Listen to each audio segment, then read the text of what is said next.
Hello everyone, मी ऐश्वर्या अनिल म्हणजे तुमच्या सर्वांची लाडकी आवडी. तर तुमचं स्वागत आहे माझ्या ऑफिशियल यूट्यूब चॅनलवर. तर फायनली आज खूप दिवसानंतर मी माझा ब्लॉग सुरू केला आहे आणि ब्लॉग सुरू केला. सॉरी गाईज, माझा थोडासा आवाज बसला आहे बिकॉज खूप सारं ट्रॅव्हलिंग होतं आहे माझं सारखं. आणि फायनली जे आमचा ड्रीम होतं, जे प्रदीपदादांनी 3 ते 4 वर्षाचा राजा आवाज कमी कर जे प्रदीपदादांनी 3 ते 4 वर्ष आम्ही सगळ्यांनी त्या प्रोजेक्टवरती खूप सारा वर्क केला आणि फायनली तो दिवस आला आहे की दादाच्या मेहनतीचं काहीतरी फळ भेटणार आहे. आम्ही सगळ्यांनी जेवढी मेहनत केली, आज आमचा तो प्रोजेक्ट सक्सेसफुल होणार आहे. सो फायनली गाईज आमच्या मूवीचं शूट चालू झालं आहे, म्हणजे होतं आहे. उद्यापासून आमचं शेड्यूल लागलं आहे फायनली.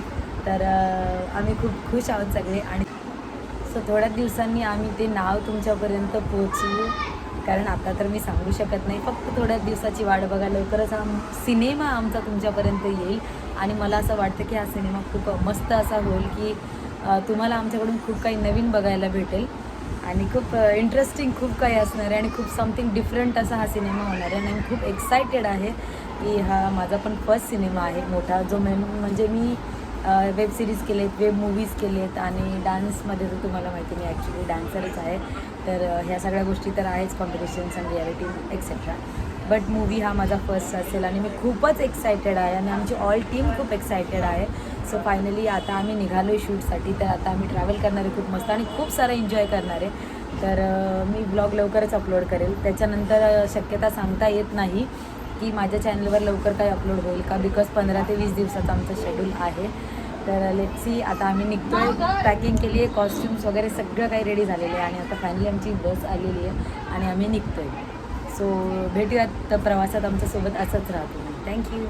सो फायनली आम्ही सगळे रेडी झालो आणि दादा माझ्यासोबत आहे. तर मला असं वाटतं की मी दादांना विचारावं आपल्या प्रोजेक्टबद्दल दादांना किती एक्साइटमेंट आहे, बिकॉज ऑल मेहनत फक्त त्या माणसाची आहे. आणि माझं हे स्वप्न होतं की दादाचं हे स्वप्न पूर्ण व्हावं. तर मी दादालाच विचारते, दादा तुम्हाला कसं वाटते? दादा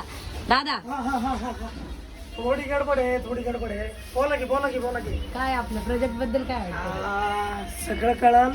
खूप गडबडीत आहोत आणि लवकर येत आहोत महाराष्ट्रात धुमाकूळ करायला आणि आपल्या आवडी तुम्हाला सगळे डिटेल हळूहळू देत राहील. सगळ्यांनी नक्की बघा. येस. आणि मी अपडेट सून राहणार आहे सगळ्या गोष्टींमध्ये.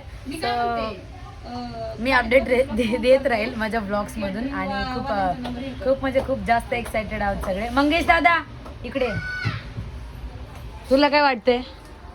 काय सांगशील आपल्या सिनेमाबद्दल? इकडे असा. आता तर आम्ही चाललोय सिनेमाला. तू किती एक्सायटेड आहे मला हे सांग, बिकॉज हा आपला सगळ्यांचा एक ड्रीम प्रोजेक्ट असल्यासारखा आहे. बरेच दिवसापासून या गोष्टीची वाट बघत होतो, कधी हा चित्रपट होतोय. हां, बरेच दिवसापासून वाट बघत होतो की कधी हा चित्रपट होतोय आणि फायनली आता ते आम्ही जातोय शूटिंगला. म्हणजे तुम्ही एक्साइटमेंट बघताय दादाच्या चेहऱ्यावर. थोड्या दिवसातच कळून तुम्हाला चित्रपट काय आहे. येस. आता मंगेश दादाला तर किती मस्त वाटतंय. तर मला असं वाटतंय की रा फिल्म्स हे ज्यांचं आहे त्या म्हणजे आमच्या वहिनी साहेब, त्यांना काय वाटतंय? बिकॉज आमच्या दादाच्या पाठीमागे म्हणजे आमच्या सगळ्यांच्याच पाठीमागे त्या एका बाईचा खूप मोठा हात आहे की ती प्रत्येक संकटात आम्हाला साथ देते. आणि दादा किती पण प्रॉब्लेममध्ये असू दे, वहिनी आणि आई कायम सोबत आहे आमच्या. तर मला वहिनीलाच विचारायचं आहे की हा ड्रीम प्रोजेक्ट सक्सेस होतंय तर वहिनीचं काय मत आहे? एक सगळ्यात मोठं स्वप्न पूर्ण व्हायला लागले. 5 वर्षापासूनचं जे स्वप्न आहे ते पूर्ण होत आहे आणि बाकी सगळ्यांची साथ आहे. तुमचा पण आशीर्वाद राहते सगळ्यांचा. ऐश्वर्या तर आहेत. बस सगळे आहेत सोबत आपल्या. तर आता मी अशा छोट्या अपडेट्स तुम्हाला देत राहील आणि सगळ्यांना तुम्हाला भेटवत राहील की आमच्यासोबत कोण कोण कलाकार आहेत आणि तुमचे फेवरेट कलाकारही आमच्यासोबत असतील कदाचित. सो चलो फिर मिलते, अभी हम लोग निकल रहे. फायनली बॅग वगैरे रेडी आहे आणि इकडे गाडी आली आहे आणि एकदम तयारी चालली आहे मस्तपैकी. विजू भाऊ, विजू भाऊ,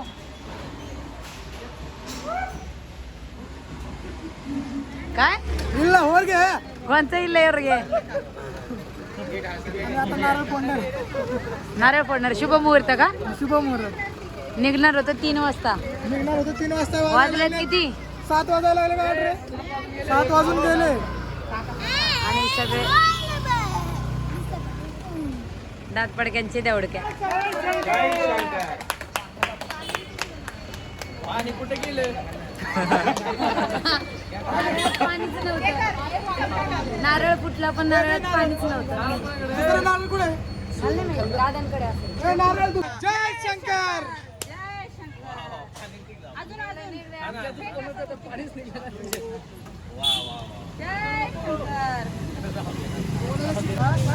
फायनली चांगला मुहूर्त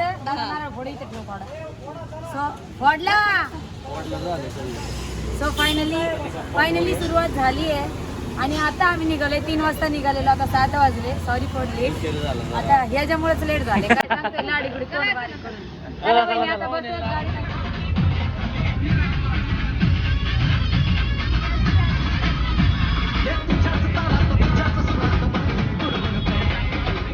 खतरनाक प्रवास झालाय. प्रवास करून माझी झोप पण झाली 50 वेळा. डोकं दुखत होतं म्हणून मी झोपले पण होते. आणि सगळेच जरा गाडीमध्ये सगळ्यांनी जरा जास्त एन्जॉय केला. फक्त गाणे लावले, धडाधड डीजेचे गाणे लावले आणि डोकं दुखलं सगळ्यांचं. आणि आता शिरूरच्या पुढे आलो आहे आम्ही आणि तिथे येऊन आम्ही चहा पितो जरा, बिकॉज सगळ्यांना चहा लागतो, तुम्हालाही माहिती आहे. आम्ही सगळे चहा पिला आले. कुठे आपला सतत आमचा पाठलाग करत इथपर्यंत पोहोचलेला माणूस म्हणजे विजूभाऊ. 10 रुपयाला काय येत आता? विजूभाऊ खरं सांग, विजूभाऊ खरं सांग, हस नको. गाडीवर आलेली स्पीड त्यामुळे लाल झाले डोळे. तसं काय गैरसमज करून घेऊ नका. अगं बया, अजून लांब आहे. काय आमच्या सिनेमातली अजून एक ओळख मी तुम्हाला सांगितलेले सगळे कॅरेक्टर कळतील. यांना तर आपण ओळखतात. सॅलरी पण काय अगं बाई सांगते की मग सगळ्यांना माहिती आहे. याला तुम्ही सगळे ओळखता. माहिती नाही कोण आहे? राहुल्या. राहुल काय बोलला परत ऍक्टर अभिनेता राहुल. अभिनेता एक राहुल फोन करेल म्हणतोय तुझा. चला बाया, फोन होईल तर पळा पळा पळा पळा पळा. ए, घरी जा. चॅनलला अनसबस्क्राईब करा पहिलं. ए हो घरी. हे आहेत रवी भाऊ वाळवंटे. नीट बोल नीट. रवी भाऊ वाळवंटे. रवी भाऊ बेडके. रवी भाऊ बेडके. तोंड बघ बेंडकुळी. शूटर आहे बरं भाई. पुढे हे बघा उठा बाबा. थांब रे. हे कोणी थांबले? ए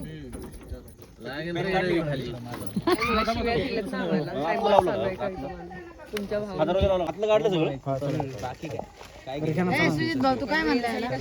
त्याला म्हणलं खाली लाग बाबा. रवी भाऊ उठ्या टाके ना. आहे का नाही काय?